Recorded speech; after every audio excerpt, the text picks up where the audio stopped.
여러분의 몸은 여러분 안에 계신 성령의 성전이라는 것을 알지 못합니까? 여러분은 성령을 하나님으로부터 받아서 모시고 있습니다. 여러분은 여러분 자신의 것이 아닙니다. 여러분은 하나님께서 값을 치르고 사들인 사람입니다. 그러므로 여러분의 몸으로 하나님을 영화롭게 하십시오. 아멘. 네, 오늘도 주님께서 우리를 이 자리에 불러주셨습니다. 주님의 소유된 자녀된 백성으로 우리를 말씀으로 먹이시기를 원하시는 주님이심을 고백합니다.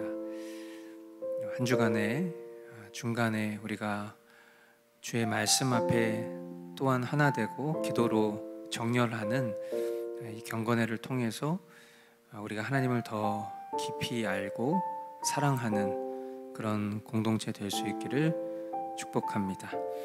네, 이 시간 우리 함께 찬양으로 모임을 시작하겠습니다.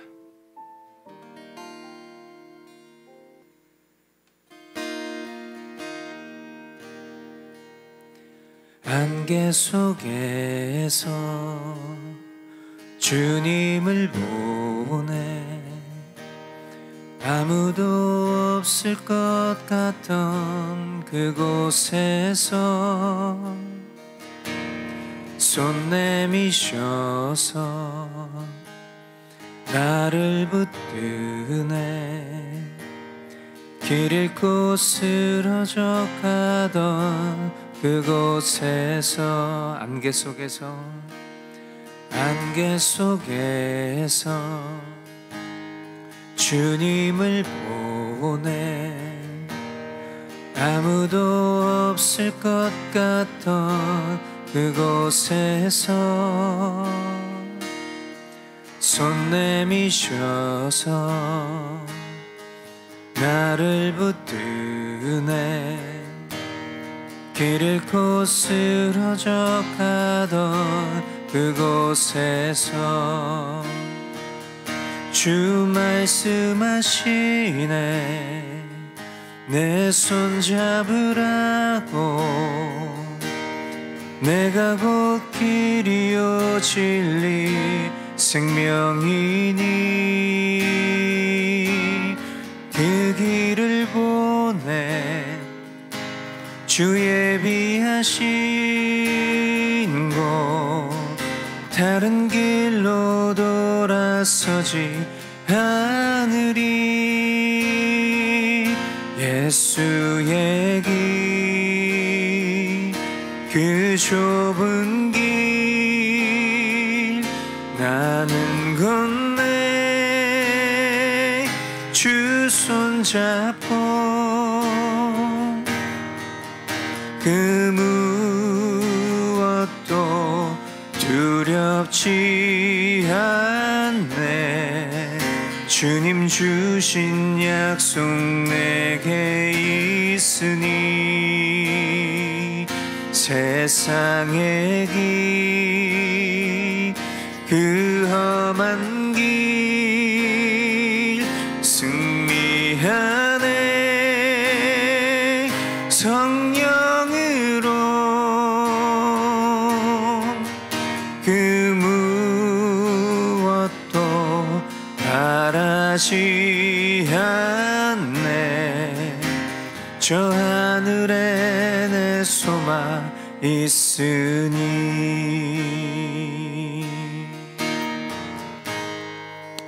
안개 속에서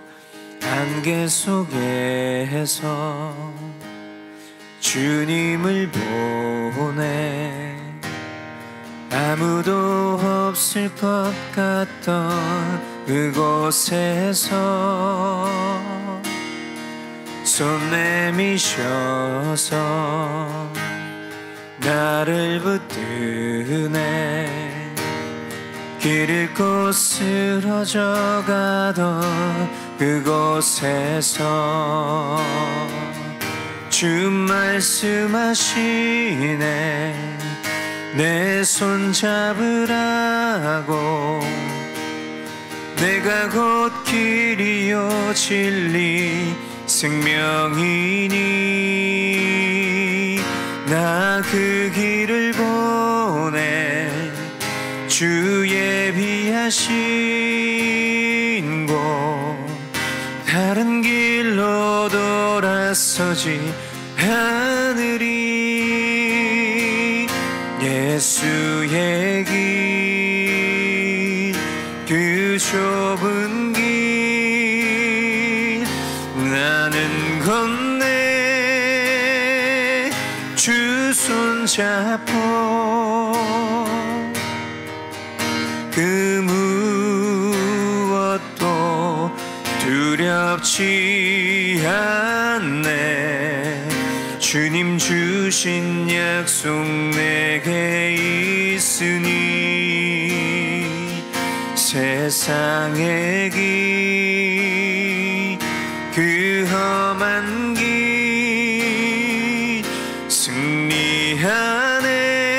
승리하네 성령으로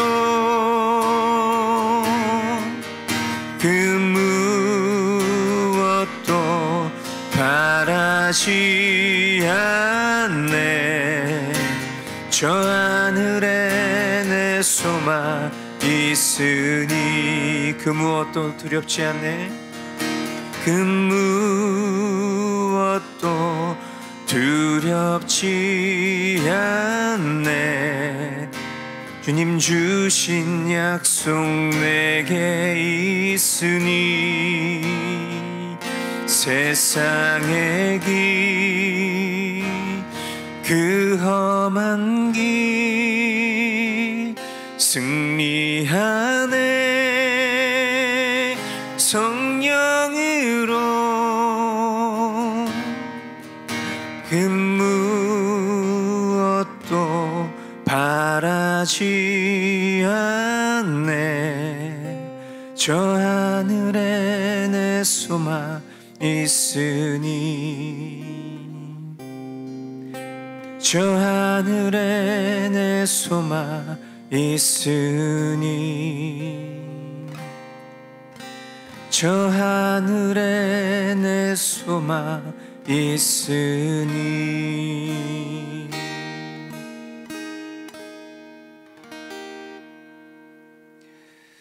네, 사랑하는 주님 우리의 모든 소망이 오직 주님께 또 우리가 장차 돌아가게 될 그 본향에 있음을 우리가 늘 알고 살아가지만 우리가 살아가는 이 생 가운데에 너무나 많은 죄를 짓고 또 그 죄가 관영한 이 시대를 살아가면서 너무나도 소망 없는 불의한 모습들을 보며 절망할 때가 참으로 많습니다.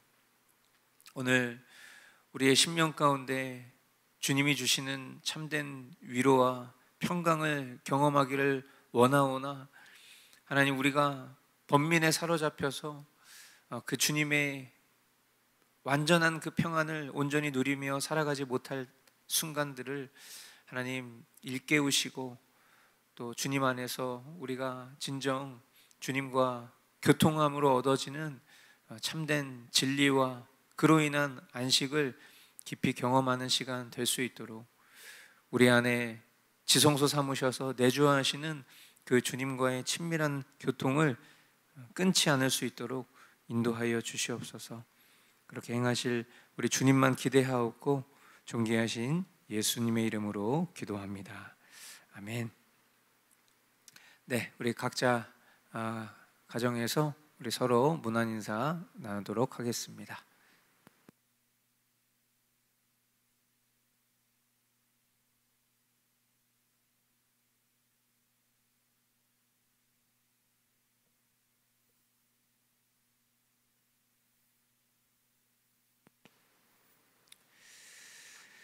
네, 오늘 먼저 함께 보실 말씀은 마태복음 9장 12절부터 13절까지 말씀 보도록 하겠습니다. 네, 우리 각 가정에서 우리 한 목소리로 말씀을 읽겠습니다. 예수께서 그 말을 들으시고서 말씀하셨다. 건강한 사람에게는 의사가 필요하지 않으나 병든 사람에게는 필요하다. 너희는 가서 내가 바라는 것은 자비요 희생제물이 아니다 하신 말씀이 무슨 뜻인지 배워라. 나는 의인을 부르러 온 것이 아니라 죄인을 부르러 왔다. 아멘. 주님이 부르신 죄인. 제가 그 불신자들에게 복음을 전할 때 항상 인용하던 말씀이 오늘 지금 이 12절로 13절 말씀입니다. 우리가 신앙생활을 하면서 어떤 논리나 이성이 우리의 믿음을 앞질러 갈 수 없는 것입니다만은, 그러나 우리가 논리와 이성을 배제한 신앙생활을 하게 되면 우리가 보통 잘못된 믿음이라고 말하는 맹신 또는 미신, 광신에 빠질 수 있다는 것을 우리는 늘 알아야 됩니다. 지식이 없으면 망한다. 여기서 말하는 지식은 하나님을 아는 지식이 없으면 망한다죠. 하나님을 아는 그 과정, 그리고 그것을 통해서 습득된 것, 그게 결국 지식인 것입니다. 저와 여러분들이 살아가면서 얻는 여러 가지 수많은 지식들이 있지만 우리에게 제일 중요한 것은 하나님을 아는 지식입니다. 그런데 그 하나님을 아는 지식이 우리의 삶에서 작용되는 그런 모습들을 곰곰이 들여다보면 결국 우리의 지정의를 벗어나지 않습니다. 하나님이 우리의 지정의에 갇혀 계신다라는 말이 아니라 하나님은 우리의 지정의 수준으로 하나님의 일을 이루시는 것을 통해서 우리에게 하나님이 하나님이시라는 것을, 살아 역사하시는 우리의 하나님이시다라는 것을 일깨워 주신다는 얘기입니다. 그러니까 우리가 이런 예수님의 비유적인 표현들이 결국 지식인 것이죠. 우리의 맹목적인 믿음을 이끌어내시는 것이 아니라, 너네 한번 생각해 봐라. 건강한 사람에게 의사가 필요하니? 건강한 사람이 병원 가니? 그러나 병든 사람이 의인을 찾고, 그리고 병든 사람에게 의사가 필요한 것처럼 내가 이 땅에 온 것은 의인을 부르러 온 것이 아니라 죄인을 부르러 왔다라는 그 설명을 하시기 위해서 이런 비유를 통해서 우리에게 맹목적인, 그냥 주님을 맹목적으로 따르는 것이 아니라 주님을 따르는 사람이라면 그 사람은 어떤 사람이냐? 죄인이구나.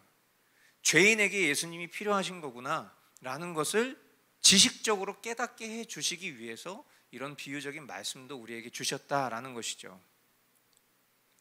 그래서 우리가 누군가에게, 불신자에게 복음을 전할 때 이 얘기를 그대로 하면 됩니다. 왜냐하면 기독교 신앙이 말하는 죄에 대한 개념을 우리가 설명하려면 그 죄라는 것이 그냥 어떤 윤리도덕적인 죄를 말하는 것이 아니라는 오해를 거둬줘야 되잖아요. 불신자들은 당신 죄인입니다 이렇게 얘기하면, 내가 살아가면서 뭐 그렇게 떳떳하게 살지는 않았어도, 내가 누구한테 손해 끼치거나 남들에게 패 끼치고 산 거 아닌데 왜 교회에 있는 사람들은 저 목사는 강단에서 자꾸 나한테 죄인이라고 그래? 이런 식으로 생각할 수 있는 그 오해를, 지금 기독교 신앙이 얘기하는 죄라는 것은 단순히 선생님이 어떤 윤리도덕적인 죄를 지은 죄인을 말하는 것이 아니라 하나님을 인정하지 않는 것, 그것이 기독교 신앙이 말하는 죄라는 것을 정의하는 것입니다. 이렇게 설명해 주는 것이 필요하다는 거예요. 그렇게 됐을 때 그 얘기가 직접적으로 바로 수긍이 되지 않는다 할지라도, 이 기독교인들이 얘기하는 죄라는 것, 죄이다라고 말하는 것은 그냥 우리 세상에서 말하는 그런 어떤 나쁜 잘못을 저지르고 범죄를 저지른 사람들을 향해서만 죄이다라고 말하는 것이 아니라, 그것도 죄지만 그것이 죄의 열매일 뿐이고 그 죄의 근원은 하나님을 인정하지 않는 것을 저 기독교인들이 믿는 성경은 죄라고 얘기하는 거구나. 그러니까 그런 의미에서 하나님을 인정하지 않는 사람이 죄인인데, 그 죄인을 구원하시기 위해서 이 땅에 오신 분이 예수님이 있는 것이구나, 이런 어떤 논리적인 설득도 때로는 필요하다라는 것입니다. 그래서 교회라는 곳이 결국 영적인 환자, 여기서 말하는 환자는 죄인을 말하는 거겠죠. 이런 영적인 환자들의 모임이 교회구나. 그래서 병원을 비유로 말하다 보면 수긍하는 이런 사람들의 반응을 경험할 수 있게 되는 것입니다. 제가 이제 이 비유를 묵상하다가 예전부터 그런 생각을 했더랬어요. 그렇다면 나는 병원에서 뭐 하는 사람이지? 여기가 영적인 환자들이 모이는 곳이라면 나는 병원에서 뭐 하는 사람이지? 그래서 예전에는 제가 의사라고 생각했습니다. 나는 목사니까 나는 의사다. 그래서 아픈 사람들 고쳐주는 사람이구나, 이렇게 생각했어요. 그리고 주님은 병원장이시구나, 뭐 이런 식으로 생각했어요. 근데 이내 깨달았죠. 내가 의사라면 나도 주님하고 무관한 사람이구나. 저는 환자죠. 그것도 중환자입니다. 지금 여기서 비유로 말씀하신 의사는 뭐 교회에서 일하는 뭐 중직자, 목사, 전도사, 그런 사람들을 말하는 게 아니라 의사는 오직 주님 한 분뿐이십니다. 물론 뭐 사람 의사는 그가 의사여도 사람이니까 그 역시 뭐 의사가 필요할 때가 있겠죠. 아프면 또 병원이 필요한 그런 유한한 존재겠죠. 그러나 이 비유에서 의사는 병든 사람을 치료할 수 있는 유일한 중보자 예수님을 말하기 때문에 의사는 주님 한 분이신 것입니다. 그렇다면 우리는 주님과 무관한 자가 되지 않기 위해서 주님의 부르심을 받는 죄인이길 원해야 되는 거예요. 내가 죄인이라고 생각하지 않지만 나 천국 가기 위해서 저는 죄인입니다, 그런 전혀 동의되지 않는 모양적 동의, 모양적 순종을 말하는 것이 아니라 정말 내가 죄인이라는 것, 정말 내가 하나님을 인정하기 죽기보다 싫어하는 죄인이라는 것을 인정할 수 있어야 된다는 거예요. 그래야 그게 예수님과 상관이 있는 것입니다. 의인을 부르러 오신 것이 아니라 죄인을 부르러 오신 주님과 관련된 영혼이어야만 하는 것입니다. 그게 저와 여러분 될 수 있기를 바라는 거예요. 제 모습을 보면 저는 여전히 중환자라고 생각합니다. 내 영혼이 정말 혼수 상태가 되기 전에 속히 회복되기를 간구하는 심령입니다. 여러분은 어떠신지요? 우리가 단순히 영원한 죽음, 사망, 지옥 이런 데서 건져주신 것에만 머물러서 안위할 것이 아니라 오늘 주님은 우리를 영원한 사망으로부터, 불치병으로부터 우리를 치료해 주셨습니다. 우리를 거듭나게 해주셨습니다. 예수 생명으로 살게 하셨습니다. 이렇게 회복된 심령으로 주님은 우리가 주님의 자녀된 백성으로 이 땅을 살아가면서 영원한 것을 품고 누리게 하십니다. 그러나 우리가 여전히 환자 가운데 머물러 있다면, 여전히 중환자로 살고 있다면 병상을 벗어나지 못하는 거예요. 영적인 병상. 계속해서 우리는 이 세상에 사탄이 속여놓는 그런 재앙 가운데 살아가는 것입니다. 바라기는 저와 여러분들이 주님이 누리게 하시는 것을 참되게 누리고 주님께 영광 돌리는 그런 복된 삶, 구원받은 삶까지 살아야 하는 것, 그것이 주님이 우리에게 원하시는 삶인 줄 믿고 우리가 그것을 염원하며 주님과 관계되는 백성의 모습으로 살아가는 우리 머스터교회 교우분들 다 되실 수 있기를 바랍니다. 그래서 우리가 주님이 나를 어둠에서 부르신 그 부르심, 소명, 콜링이죠. 그 부르신 뜻에 합당한 모습으로 살아가는 것, 그리고 그것이 무엇입니까? 결국 지금 이 말씀이죠. 건강한 사람에게는 의사가 필요하지 않으나 병든 사람에게는 필요하다. 너희는 가서 내가 바라는 것은 자비요 희생제물이 아니다 하신 말씀이 무슨 뜻인지 배워라.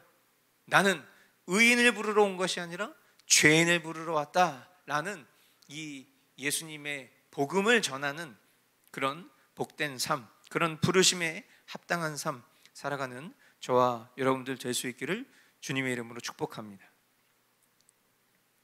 두 번째 우리 함께 보실 말씀은 마태복음 10장 16절부터 20절까지 말씀입니다.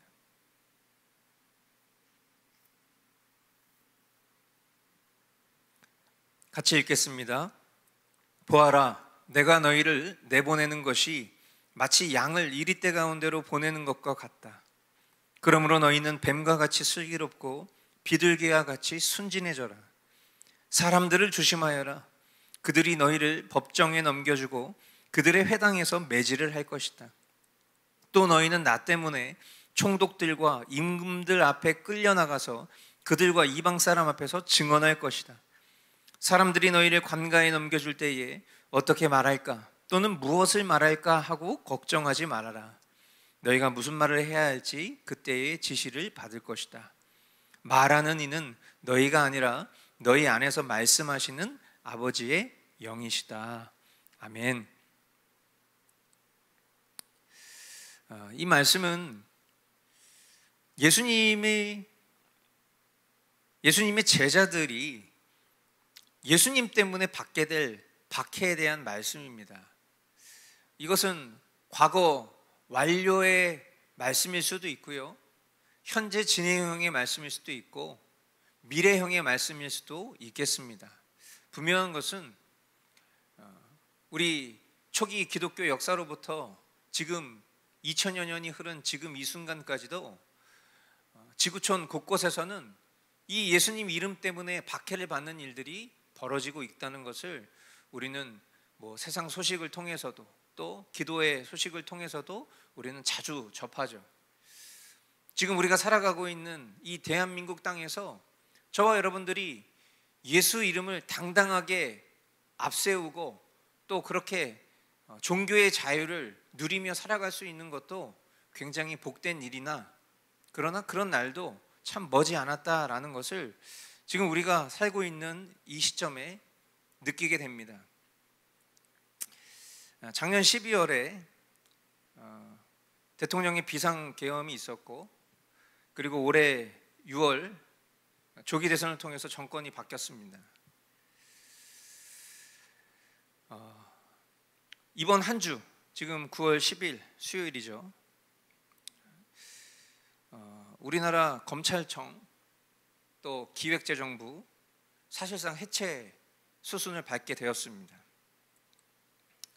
그리고 비상계엄 때 세이브 코리아라는 집회를 열어서 나라를 위해서 기도하던 손현보 목사님과 세계력교회는 특검의 압수수색과 그리고 도주 우려라는 말도 안 되는 명목으로 구속되는 대한민국 헌정사상 처음 있는 종교 탄압과 같은 일이 어제 벌어졌습니다. 그런데 여러분 한번 주변을 보십시오. 이 세상은 아주 평화로워 보입니다. 그 마음속은 어떤지 모르겠는데 이런 일, 여러분이 인생 사시면서 검찰이 없어지는 걸 보신 적이 있습니까? 제가 조사해 보니까 전 세계에 검찰이 없어진 나라 우리나라가 처음입니다. 단 한 나라가 있습니다. 그게 바로 북한입니다. 북한을 제외하고 검찰이 없는 나라가 없어요. 근데 우리나라는 검찰청을 해체하기로 했습니다. 기획재정부, 우리나라의 재정을 기획하고 담당하는 그런 기획재정부가 해체되고 그 기획재정부가 대통령실로 편입이 됐어요. 한마디로 대통령실에서 모든 기획재정을 다 관장하겠다라는 얘기입니다. 그러면 누가 그것을 견제할 수 있고 상호 보완할 수 있을까요? 아무것도 할 수 없어요. 이런 일이 지금 우리가 살아가고 있는 삶 속에 일어나고 있는데도 불구하고 우리는 이걸 모르기도 하고 알아도 대수롭지 않은 척 그렇게 되나 보다 생각하고 아주 평화로운 듯 보인다는 거예요. 여러분, 사탄은 우리 눈앞에 어떤 무서운 괴물로 나타나서 우리의 생명을 위협하지 않습니다. 그저 평온한 듯 보이는 이면에서 우리의 신앙과 믿음을 갉아먹고 서서히 마비시킵니다. 우리가 주님 외의 것에도 만족할 수 있는 여지를 계속 안겨주면서 주님을 향한 우리의 신앙의 절개를 점점 훼손시키고 멀어지게 만드는 작전을 쓰지, 우리 눈앞에 급진적으로 무언가 벌어지는 사건과 어떤 위협을 주면서 우리의 믿음을 테스트하지 않는다라는 거예요. 가끔 우리가 그런 얘기하죠. 내 목에 칼이 들어오고 내 머리에 총구가 겨녀져 있는 상황에서도 내가 과연 예수님 부인하지 않을 수 있을까? 우리 그런 질문 스스로에게 할 때 있잖아요. 근데 여러분, 뭐 단언할 수는 없지만 저는 그런 일은 없을 거라고 생각합니다. 물론 그런 일이 벌어졌던 시절이 있었죠. 그런 역사가 있었습니다. 그런데 지금은 사단이 굳이 그렇게 할 이유가 없어요. 왜냐하면 그만한 믿음을 보기가 힘듭니다. 그저 우리의 일상 속에서 그런 극단적인 상황을 마주하지 않아도 오히려 너무 평안해 보이는 일상 속에 이미 우리 신앙의 변절을 우리 스스로가 선택하게 만들 그런 시대를 우리가 살아가고 있기 때문에 사탄은 결코 이런 극단적인 신앙의 절개를 테스트하는 일들로 우리의 삶을 위협하지 않을 거예요. 사탄은 그렇습니다. 오늘 주님은 이렇게 말씀하십니다. 뱀과 같이 슬기롭고 비둘기와 같이 순결해야 할 것이다. 우리를 법정에 넘겨주고 회당에서 매질하며 예수님 이름 때문에 핍박당할 그날이 올 것이라고 예수님 말씀하셨어요. 그런데 믿음의 사람은 어떤 사람입니까? 결국 믿음의 사람은 뱀과 같이 슬기롭고 비둘기와 같이 순결하면서 이 모든 때를 분별할 수 있는 사람인 거예요. 내가 어느 편에 서야 할지 너무도 분명해지는 시대지만 그 너무도 분명한 것을 분별할 수 있는 실력과 능력은 아무에게나 주어지지 않는다라는 것입니다. 무엇을 말하고 무엇을 행해야 할지 알게 될 것이다. 성령님과의 교통 없이 내가 무엇을 말해야 되는지, 자기가 무슨 주장을 펼치고 어떤 진영 논리 가운데에서 무엇을 말하는지 알지도 못하는 사람들이 있어요. 그런데 성령님이 내주하시는 사람이라면 반드시 그럴 수밖에 없다라는 거예요. 저는 그리스도인으로서 또 한 사람의 목회자로서 분노합니다. 아직도 이 나라에서 벌어지고 있는 일이 정치적인 견해의 차이라고 생각한다면 저는 그것은 무지를 넘어선 죄악이고 성령님이 내주하시는 사람인지 질문해 보아야 한다고 생각합니다. 여러분, 손연보 목사님 아시는 분 있습니까? 모르시는 분도 있겠죠. 아유, 나는 정치인 관심 없어. 뭐 대통령이 바뀌든 말든 상관없어. 뭐 나라에서 돈 주면 고맙고 뭐 그렇게 해서 경제가 활성화된다고 뭐 그렇게 말하니까 뭐 좋은 거겠지.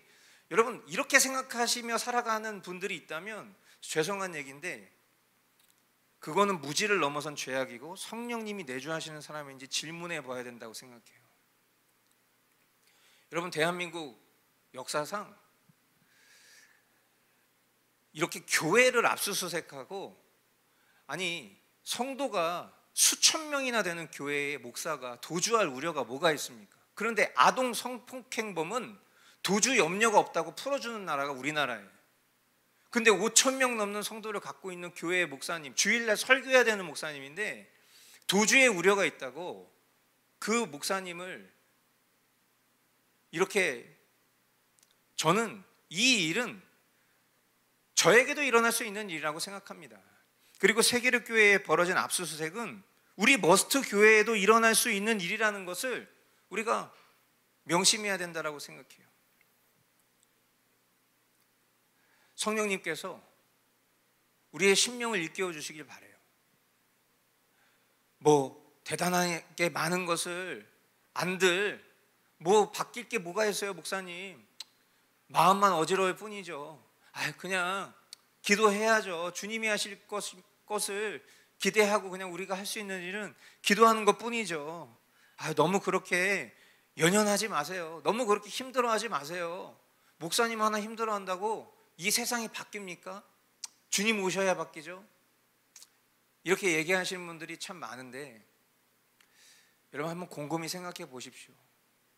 만약에 그게 우리가 할 수 있는 최선이고 그게 우리가 할 수 있는 전부였다면 지금 우리 대한민국의 역사는 없었어요. 일제강점기 때도 그 신사참배를 거절했었던 그 목사님들, 수많은 목사님 중에 몇 되지도 않았습니다. 그런데 우리는 지금 그분들을 영웅처럼 생각하잖아요. 근데 그때는 어땠을까요?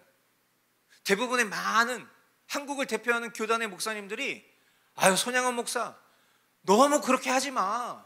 아유 우리 지금 이 어려운 시기에 굳이 그렇게 미련하게 해야 되겠어? 그냥 지금 잘 참고 견디고 기도하면서 우리 이 시간 보내면 하나님께서 우리나라 지켜주실 거야. 다 그랬었던 거예요.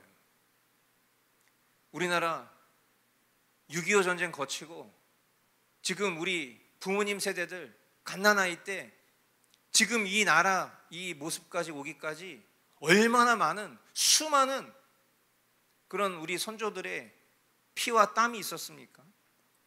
결국 무엇을 위해 왔습니까? 잘 먹고 잘 사는 나라 만들기 위해서 온 것이 아니라 자유민주주의 국가 수호하기 위해서 이날까지 그렇게 고생하신 거예요. 자유민주주의 수호했더니 우리나라가 세계 경제에 유기하는 경제 대국 되고 잘 사는 나라 됐던 겁니다. 우리나라에 유례없는 기독교 신앙의 부흥이 일어났고 그 모든 것들이 다 자유민주주의라는 것을 수호할 수 있었기 때문이에요. 우리 80년대 초에 여의도 순복음교회에 몰려들어가는 그 여의도 광장에 우리 부모님 세대들이 모여서 기도했던 어떻게 보면 그런 모습들이 다 우리가 자유민주주의를 수호했었던 그 가치 속에서 나온 열매들입니다. 그러나 이 역사의 한켠에 큰 우명이 남았어요. 교회가 압수수색 당하고 목사님이 구속되는, 여러분 우리가 이런 상황 가운데에서도 그냥 막연한 내일의 안녕과 지금 당장 나에게 마치 사탄이 괴물처럼 나타나서 내 생명을 위협하는 것 같은 그런 두려움이 엄습하지 않는다는 이유 때문에 우리가 영적으로 개구리 중탕되고 있다는 것 기억하실 수 있게 되길 바라요. 오늘 주님은 언젠가 우리의 삶 가운데 일어날 일을 말씀하셨어요. 사람들을 조심하여라. 그들이 너희를 법정에 넘겨주고 그들의 회당에서 매질을 할 것이다. 또 너희는 나 때문에 총독들과 임금들 앞에 끌려나가서 그들과 이방 사람 앞에서 증언할 것이다. 사람들이 너희를 관가에 넘겨줄 때에 어떻게 말할까 또는 무엇을 말할까 하고 걱정하지 말아라. 너희가 무슨 말을 해야 할지 그때에 지시를 받을 것이다. 말하는 이는 너희가 아니라 너희 안에서 말씀하시는 아버지의 영이시다. 성령님께서 우리를 일깨워 주시기를 바랍니다. 우리가 어딘가에 나서서 강단에 서서 무언가를 말하는 것을 이야기하는 것이 아니에요.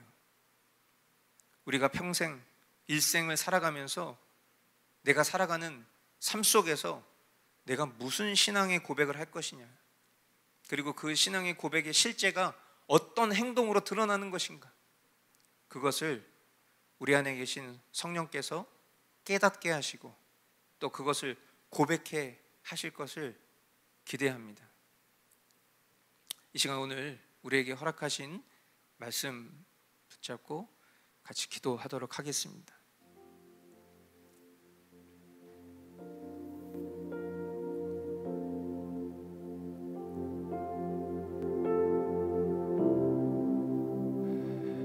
우리 두 가지 기도 제목 같이 기도하길 원합니다. 사랑하는 주님, 은혜 입은 죄인이 오늘도 주님 앞에 엎드립니다.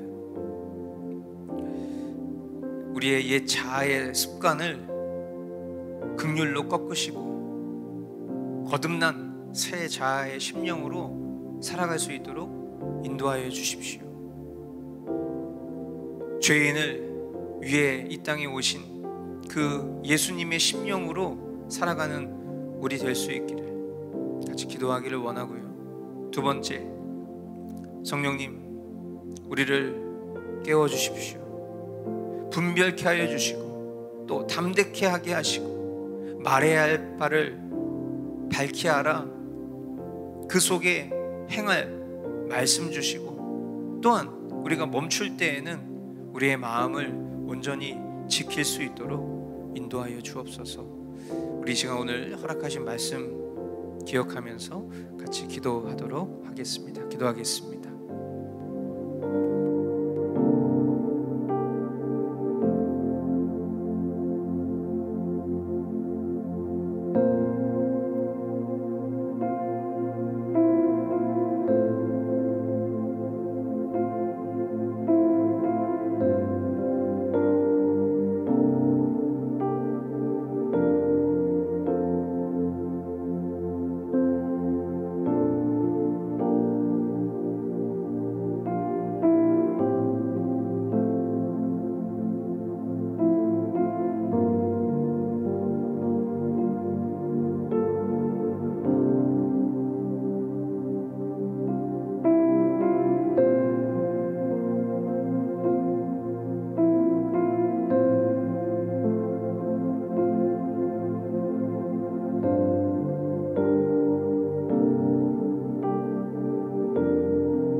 이 시간 우리 공동체와 나라를 위해서 같이 기도하기를 원합니다.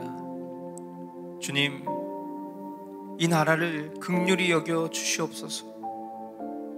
주님의 공의와 질서, 또 자유와 양심이 무너지지 않게 하여 주십시오. 무엇보다도 교회가 깨어 기도하게 하여 주시옵소서. 불의 앞에 침묵하지 말게 하시고 주님의 공의가 하수같이 흐르는 그런 이 시대가 될 수 있도록 인도해 주십시오. 또한 우리 머스트 교회 교우들 한 사람 한 사람의 영적인 민감성을 회복시켜 주십시오. 우리가 우리 개인의 삶에 함몰되어서 정작 우리의 삶을 지탱하고 있는 이 나라의 일들에 관심이 소홀하고 그저 먹고 사는 문제에 급급한 것으로 만족하는 그런 삶이 아니라 우리 개인의 경건과 신앙이 감상주의에 빠져서 그냥 하루의 평안으로 만족하는 것이 아닌 이 나라와 이 민족 그리고 우리의 신앙의 본질을 지킬 수 있는 그런 성숙된 신앙 될 수 있기를, 그런 영적 민감성을 회복할 수 있기를, 더불어 육신의 고통과 질병 가운데 고통받고 있는 우리 교우들, 또 병상에서 회복 중인 우리 교회의 가정들, 주님, 우리의 삶을 주님께 의탁하오니 하나님 우리를 불쌍히 여겨 주옵시고 우리를 회복시켜 주시고 우리를 바로 잡아 주시옵소서. 우리 시간 우리 공동체와 나라를 위해서 함께 기도하도록 하겠습니다. 기도하겠습니다.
사랑하는 주님,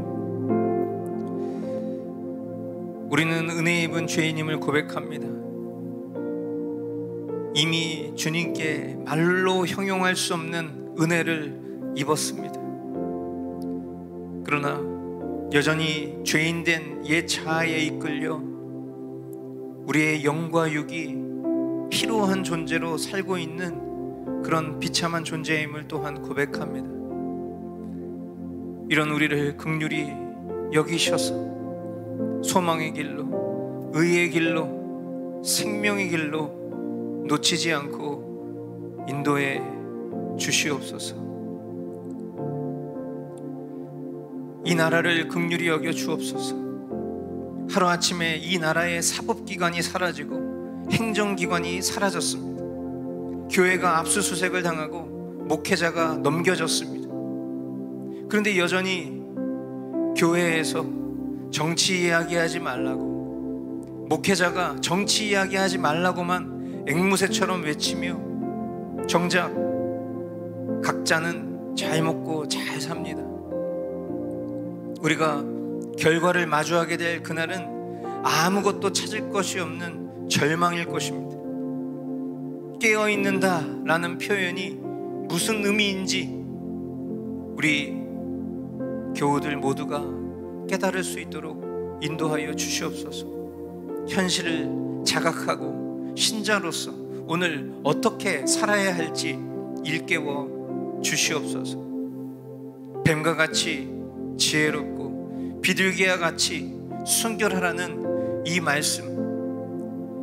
말씀의 능력 되시는 우리 주님이 우리 안에 있는 잠든 심령을 일깨워 주셔서 주님 다시 오실 그날 우리가 참된 교회로 늘 겸비되어 깨어 주님 앞에 주님을 맞이하는 그런 교회, 우리 각 사람 될 수 있도록 주님 인도하여 주시옵소서. 남은 한 주간에도 우리 교우들의 삶을 지켜 보호하여 주시고 우리의 영육 간의 강건함을 허락하여 주옵시며 날마다 주님과의 교통의 끈을 놓치지 않고 또 지체와 지체를 위해 기도하기를 게을리하지 않는 우리 살아있는 성숙된 그런 그리스도인들 다 될 수 있도록 주여 인도하여 주시옵소서. 존귀하신 예수님의 이름으로 기도하옵나이다. 아멘. 하늘에 계신 우리 아버지, 아버지의 이름을 거룩하게 하시며 아버지의 나라가 오게 하시며 아버지의 뜻이 하늘에서와 같이 땅에서도 이루어지게 하소서. 오늘 우리에게 일용할 양식을 주시고 우리가 우리에게 잘못된 사람을 용서하여 준 것 같이 우리 죄를 용서하여 주시고 우리를 시험에 빠지지 않게 하시고 악에서 구하소서. 나라와 권능과 영광이 영원히 아버지의 것입니다. 아멘. 네, 오늘 말씀 마무리하면서 이렇게 좀 정리해 봤습니다. 거짓 평안에 취하지 말고 영적 민감을 회복하라. 평안하다, 평안하다. 예수님도 그런 말씀하셨죠. 그때가 재난입니다. 우리가 예수님 때문에 누릴 수 있는 평안은 상황과 환경으로 바뀌지 않습니다. 근데 그 말을 우리가 살아가면서 그냥 이 세상에서 벌어지는 일들에 관심 끄고 사는 거, 그것이 평안이라고 생각한다면 그것은 잘못된 것입니다. 주님이 우리에게 주시는 상황과 환경과 상관없는 평안을 누리며 살아가는 사람은 때를 아는 것입니다. 주님 오실 때가 됐구나. 그때에 주님이 무슨 말씀을 하셨지?